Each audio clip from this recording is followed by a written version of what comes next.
તો આજ આપણે આજના દર્શન કરવી ભાપભાઈથી જે ઈંટો કાઢે છે ટેપું પાડ્યું હતું ઈંટનું જોઈ શકો છો તમે, સાથે સાથે ખરાબો પણ નાખતા જાય છે.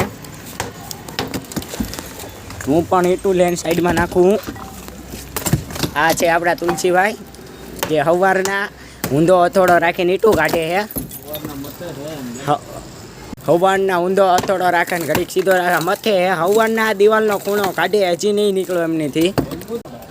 મજબૂત નહીં ક્યાં યાર, ગાડી કરો યાર તમે તે યાર. તો માયા એમાં એકચ્યુઅલી એવું છે કહેવાય એવું નહીં. આ તમે જોઈ રહ્યા છો આ બિલ્ડિંગ રહીને નમી જાય એમ છે. આપણે આજુ વાસાથી એનો ટેકા મેકેલા છે, બીતા બીતા કામ કરવું પડે છે. ક્યારે ઉપર આવીને સુઈ જાય ખબર ન રહે. હજી તો લગીને બાકી પાછી એમાંય 12 માળની તો બિલ્ડિંગ કરી છે ભાઈ. ભાપભાઈ પાસે દિવાલ પાડવાની શરૂઆત કરી. જો કામ જો આજે ઘણું ઉપડી ગયો છે, બીમે નીચે પછાડી. ચાલો તમને બીમ દેખાડું. તો આપણો બીમ અહીંયા પડ્યો છે એક અડધો કાપીને, એનું પિંજરું જો આમ પડ્યું છે, કાપી નાખ્યું પિંજરું. આ આપણી ઈંટું છે, લેવું હોય તો સંપર્ક કરજો. ભાઈ વાસુ પિત્તળ કાઢવાનું શરૂ કરી દીધું હોય.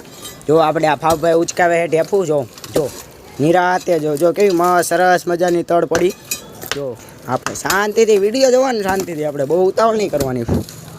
જો એ હા એ પેલા એ ભાપભાઈ આ નોખો પડી ગયો. જો ઢેફું ઉચકાવ્યું સંભાળી આપણે બહુ ઉતાવળ નહીં કરવાની. ઓ ઢેફું ઉચકાવ્યું આવડા ભાપભાઈ એની માસીને તો એ આવી એની માસીને એ પડી ગયું. હાલો મળવી પાછા બીજા એપિસોડમાં.